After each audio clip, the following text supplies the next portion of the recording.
They called her Clover, not because it was lucky, but because her mother had been drunk on cheap wine the night she filled out the birth certificate, and the pen had slipped. Clover Ann Whitfield, 26 years old, 262 pounds on a good day, 268 when the diner's free bread basket got the better of her. She'd worked the breakfast and lunch shift at Enzo's Catering and Events for 3 years, hauling trays of stuffed mushrooms and crab cakes through the service corridors of downtown Chicago's most expensive venues. She wasn't fast, she wasn't elegant, but she was steady, and she never dropped anything, and in the catering world, that counted for more than people gave her credit for. The night everything changed, she almost didn't show up at all. Her bus pass had run out, her backup flats had a hole in the left sole, and when her supervisor, a tight-lipped woman named Helen, had called at 4 in the afternoon to say they were short-staffed for the Renata Conti birthday gala at the Marquette Grand Ballroom, Clover had almost said no. Almost. Rent was due in 6 days. She said yes. The Marquette Grand was the kind of place that made Clover's chest tighten the moment she walked through the service entrance. Not from awe, she'd been inside enough times to stop being impressed by the chandeliers. It was something else. The way the air felt different back here versus out front. Back here, the floors were concrete, and the lighting was fluorescent, and the staff spoke to each other in clipped, exhausted sentences. Out front, the marble was Italian, the flowers were flown in from Amsterdam, and nobody looked at anyone who carried a tray. She pinned on her name tag, smoothed the front of her black uniform, and went to work. The gala was for Renata Conti's 65th birthday. The name didn't mean anything to Clover at first, not until one of the other servers, a young guy named Pete, leaned over while they were loading their trays and whispered, "You know whose mother this is, right?" Clover hadn't known. She hadn't cared either until Pete said the name, Dominic Conti. Even Clover, who paid more attention to bus schedules than to Chicago's social pages, knew that name. Everyone did. You didn't grow up on the South Side without knowing it. Dominic Conti ran import logistics, or that's what it said on paper. What it meant in practice was something nobody said out loud at catering jobs, because you didn't get invited back if you did. Clover picked up her tray and walked through the double doors. The ballroom was already half full when service began, and it only grew from there. 200 guests in their finest, women in gowns that cost more than Clover's yearly take-home, men in suits so dark they looked like they'd absorbed the light around them. The birthday honoree, Renata Conti, sat at the center table in a cream-colored dress, her white hair pinned at her neck, her expression soft and slightly unfocused in a way that Clover noticed immediately. She'd seen that look before. Her grandmother had worn it for the last 4 years of her life. The way the eyes moved a half-second too slow. The way the smile came and went without quite attaching to anything. Renata Conti was not entirely present.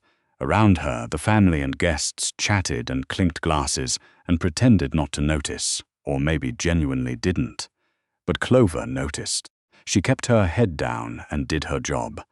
Appetizer pass, refill the water glasses, collect the empties, back to the kitchen, repeat. The room was loud and warm, and she was sweating through the back of her uniform by the second rotation. But she kept moving. She always kept moving. It was during the third pass that she first saw the woman in the red dress. She was standing near the bar, talking to 2 men in dark suits, but her attention kept cutting across the room to the center table. To Renata, the look on her face was the opposite of soft. It was precise and impatient, the look of someone counting down to something. One of the other servers bumped Clover's elbow. She adjusted her tray and moved on. She wasn't there to read rooms. She was there to pass crab cakes. But the ballroom was large, and her rotation brought her back around. And the third time she glanced toward Renata's table, the seat next to the old woman was empty. The guests around her had shifted into their own conversations. Renata was sitting alone, turning a dessert fork over and over in her fingers, her lips moving slightly. Clover slowed. A woman her grandmother's age alone at her own birthday party, talking to no one. She set her tray on a side station, which was absolutely not her job, and walked toward the table. "Mrs. Conti," she said quietly. Renata looked up, the soft, unfocused expression sharpened just slightly. "Oh," she said, "are you one of the kitchen girls?" "Yes, ma'am. Can I get you anything water? Some of the bread?" Renata looked down at the fork in her hands. "I don't know where my son went. He was just here. I'm sure he'll be right back," Clover said.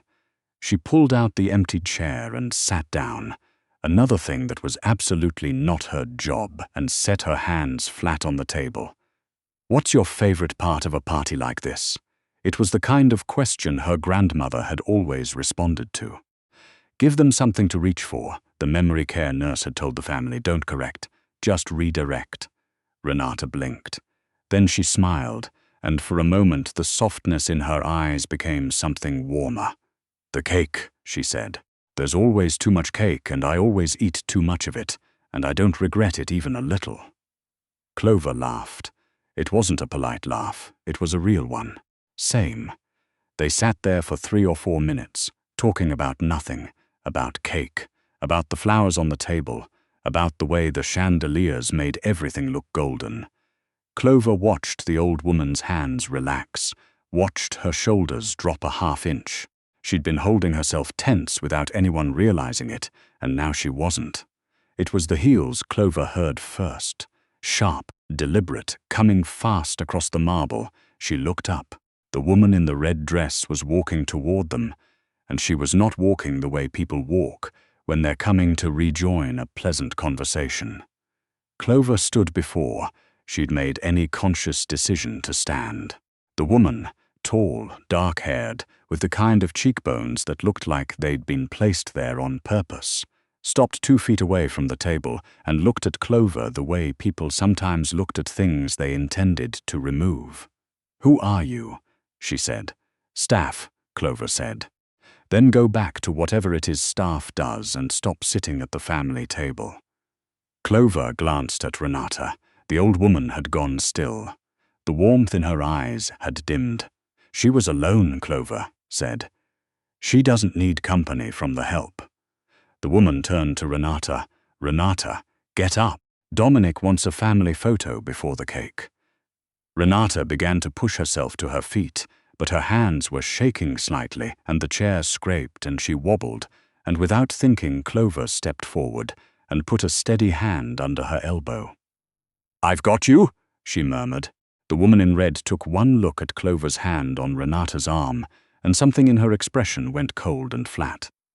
"Take your hands off her," she said, quietly, the kind of quiet that means the opposite of calm. Clover met her eyes and didn't move. "She's unsteady," Clover said. I said, take your hands off her, and I said she's unsteady. Give her a second." The silence that followed was brief and absolute. Around them, the nearest guests had gone quiet. Someone nearby set down a champagne flute very carefully. The woman's name was Adriana Vane. Clover didn't know that yet. What she did know was the way the woman's jaw set, and the way her right hand came up. There was no ambiguity about what she intended. The slap was aimed at Clover's face. It didn't land there. Clover turned her body, putting herself fully between Adriana and Renata, and took the blow across the side of her neck and shoulder. It wasn't nothing. Adriana was wearing a ring, wide gold band with a faceted stone, and the edge of it caught Clover just below the ear. She didn't go down. She didn't make a sound. She just stood there, steady as a door, one hand still under Renata Conti's elbow. The room went very quiet. Then a voice came from behind her, low, measured, the kind of voice that was used to being heard the first time. "Adriana!" Clover didn't turn around right away. She made sure Renata was balanced, made sure the old woman's feet were planted and her hands weren't shaking. Only then did she step aside. Dominic Conti was not what she'd expected, though she hadn't exactly pictured him. He was tall, somewhere north of 6 feet, with dark hair going silver at the temples, and a face that had been handsome for so long it had settled into something better than handsome. something still and considered. He was wearing a charcoal suit, and he was not holding a drink. His hands were at his sides, and he was looking at Adriana the way a man looks at something he is reassessing entirely. "Dom," Adriana started. "Don't." He moved past her, past Clover, and went to his mother. "Ma." He took Renata's hands in both of his. "You okay?" "I'm fine," Renata said. "This girl kept me company. She's very nice. We talked about cake." Dominic looked at his mother for a moment. Then he looked at Clover. Clover had a welt coming up under her ear. She could feel it. She was also aware that her uniform was damp at the back, and that her left shoe was letting in cold air through the hole in the sole, and she thought, distantly, that this was a very strange moment to be thinking about her shoe. "You work for the catering company," he said. "Yes, you sat with her. She was alone." He looked at her for a long moment, not the way the guests looked at the staff, through them or past them, or with the particular focused attention of someone about to complain. He was actually looking at her. "She has dementia," he said. It wasn't a question.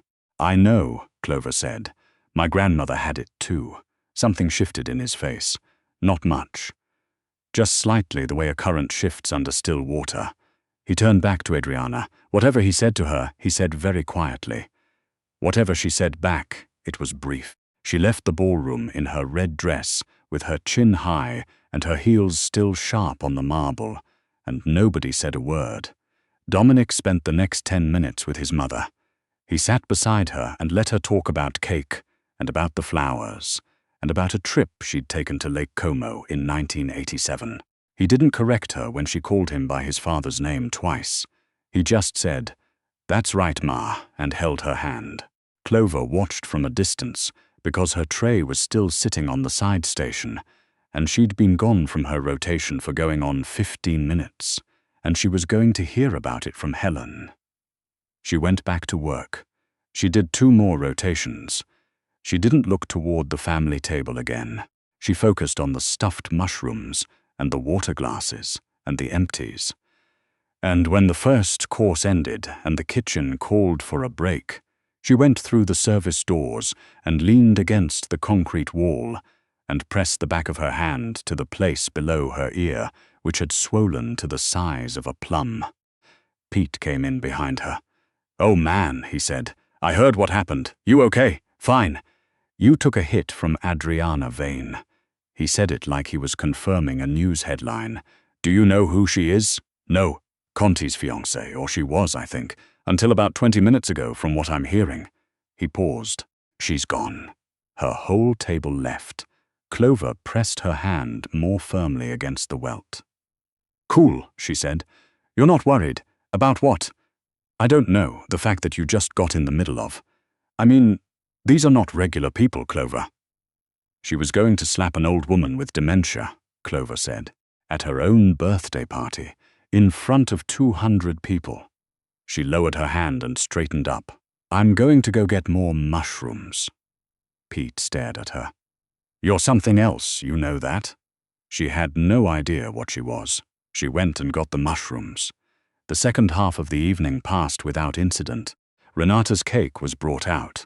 3 tiers, pale gold frosting, 65 candles that took 2 attempts to light properly, and the room sang, and the old woman looked delighted and present in a way she hadn't before, and Clover watched from across the room and thought about her grandmother and felt the welt below her ear and said nothing to anyone. The gala wrapped up at 11:30. By midnight, the catering staff was in tear-down mode, and by 12:45, Clover was pulling on her coat in the service corridor, calculating whether she had enough on her transit card for the bus. She didn't. She was working this out. It was a long walk, but the weather wasn't brutal yet, just cold. When the serviced door opened and a man in a dark suit came in, not Dominic Conti, younger, broad-shouldered. He looked at Clover the way someone looks when they've been told exactly who to find. "Mr. Conti would like a word," he said. Clover looked at him for a moment. "With me?" "Yes." She thought about this. She thought about what Pete had said. These are not regular people. She thought about the way Dominic had looked at her in the ballroom. She followed the man. He led her not to the ballroom, but to a private lounge off the main corridor. The kind of room that venues maintained for guests who required privacy, furnished with leather chairs and a drinks cabinet and art on the walls that was expensive enough to be real and generic enough to be ignored. Dominic was standing by the window. He'd taken his jacket off. He looked tired in a way that hadn't been visible when he was in the room with 200 people watching. He turned when she came in. "Sit down," he said. "I'd rather stand," Clover said. "I've been on my feet for 8 hours, but somehow that sounds more comfortable." He almost smiled. "Clover," he said. "That's what your name tag says. Yes, unusual name. My mother was having a night." He did smile then, brief and real. "Sit down, Clover, please." He gestured toward the chairs. "I'm not going to. I just want to talk." She sat. He sat across from her, leaned forward with his elbows on his knees, looked at the space between them the way men look when they're choosing words carefully. "My mother," he started. "She has good days and bad ones. Tonight was." He stopped. Tonight she thought she was at her husband's retirement dinner for part of the evening. He's been gone 12 years. "I know that kind of night," Clover said. "You said your grandmother." 4 years. "I was with her for most of it." He was quiet for a moment. "She likes you," he said finally. "My mother. She asked me twice what happened to the girl who talked about cake." Clover didn't know what to do with that, so she didn't do anything. "What Adriana did," he started. "It doesn't matter." "It does. It's done. I'm fine." He looked at the side of her neck, where the welt was probably very visible in the better light of the lounge. His jaw tightened slightly. "You're not fine. That ring of hers is." He stopped. "I'm going to have it taken care of. Your medical expenses. Whatever it amounts to. It's a bruise," Clover said. "I'm not going to a doctor for a bruise." "Then consider it compensation for what you did." He looked at her steadily. "You didn't have to step in. You could have kept walking. Most people would have." "She was going to hit your mother," Clover said. "Your mother wasn't sure what year it was, and this woman was going to hit her because I was holding her elbow." She shook her head. "I wasn't going to keep walking." Something settled in his face, settled down, like something that had been held up for a long time finally being set on a table. "You're going to take the money," he said. It wasn't a question this time. "I'm going to take the bus fare," Clover said. "My transit card is empty and it's a long walk to Cicero." He looked at her for a moment. Then he reached into the inside pocket of his jacket, which was folded over the arm of his chair, and produced a card. Plain. His name and a phone number, nothing else.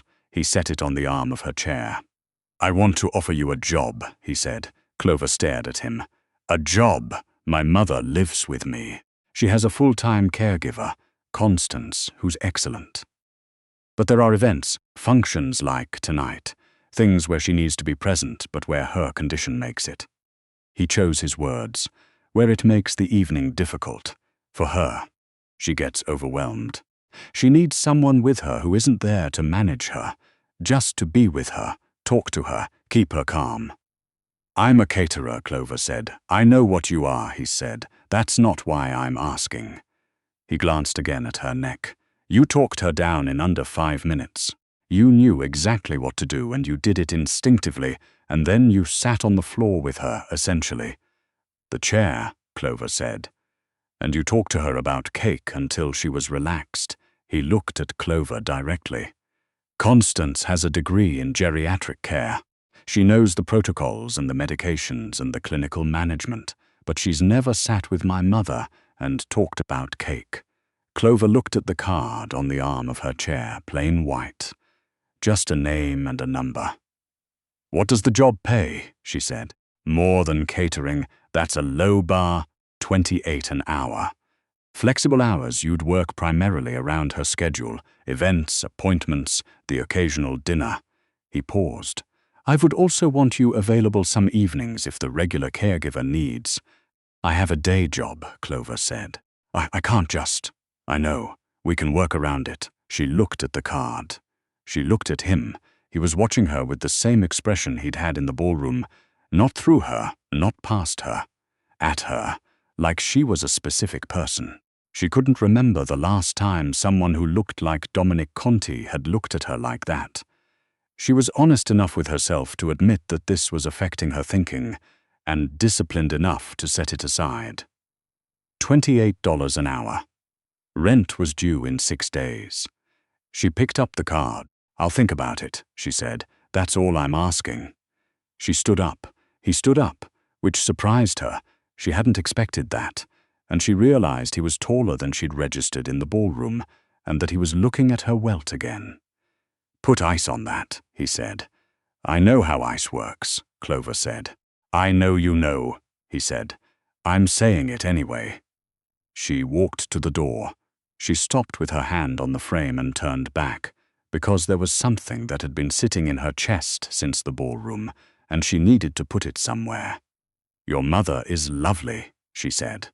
"Whatever's being taken from her, she's still in there. When she talked about cake, she was completely herself." She paused. "I thought you should know that, in case it helps." Dominic Conti stood in the middle of the lounge with his jacket folded over the chair, and his face doing something complicated, and he said nothing for a long moment. Then, "It does." She nodded once and went out into the service corridor and put on her coat and found, when she checked her jacket pocket, a folded 50 that hadn't been there before. Enough for the bus and a sandwich and something left over for tomorrow. She stood there looking at it for a moment. Then she went home. She called the number on the card 4 days later, the morning before rent was due, sitting in her apartment in Cicero with a cup of coffee going cold on the table beside her. It rang twice. "Conti." "It's Clover," she said. "Clover Whitfield. From the gala." A pause. Short. "I know who you are," he said. She believed him. "I'm calling about the job," she said. "I know that too," he said. She almost smiled. "You want to ask me questions? Interview me? Check my references?" "No," he said. "When can you start?" She looked at the rent envelope on her table, the lease agreement, the cold coffee, the morning light coming grey through the window of her apartment in a part of Chicago that Dominic Conti had probably never needed to visit. "Next week," she said. "Wednesday," he said. "I'll have someone send the details." "Okay." A pause. She should have hung up. She didn't. "How's your neck?" he said. The welt had faded to yellow by then. She'd been checking it in the mirror every morning the way you can't stop doing, pressing the spot to see if it still hurt. It almost didn't anymore. "Better," she said. "Good," he said. She hung up and sat there for a minute with the phone in both hands, and then she picked up the rent envelope and went to mail it. Wednesday came. The house was not what she'd imagined, though she hadn't exactly let herself imagine it. A 3-story brownstone in Lincoln Park, set back from the street, quiet and well-maintained in the way that serious money is always quiet. No ostentation, no announcement, just solid materials and good proportions, and a door that opened before she knocked because someone inside had been watching the approach. The someone was Constance, 60 years old, solid, watchful, with the particular manner of a person who has been responsible for other people for so long that it has become indistinguishable from her personality.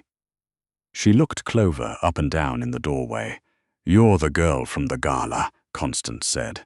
"Clover Whitfield," Clover said. "Yes. He told me what you did." Constance's expression didn't exactly soften, but it adjusted. "Come in." Renata was in the sitting room, in a wingback chair near the window with good afternoon light. She looked up when Clover came in, and something moved through her face. Not quite recognition, but something close to it, the echo of a feeling. "I know you," Renata said. "We talked about cake," Clover said. Renata's face opened up. "Just like that." "The cake girl," she said. "Yes, I remember you." Clover sat down across from her, in the chair Constance indicated. And they talked about cake for a while, and then about the garden, and then about something Renata half remembered about a summer in Michigan when Dominic was 11. And slowly, carefully, the afternoon settled. Dominic came home at 6.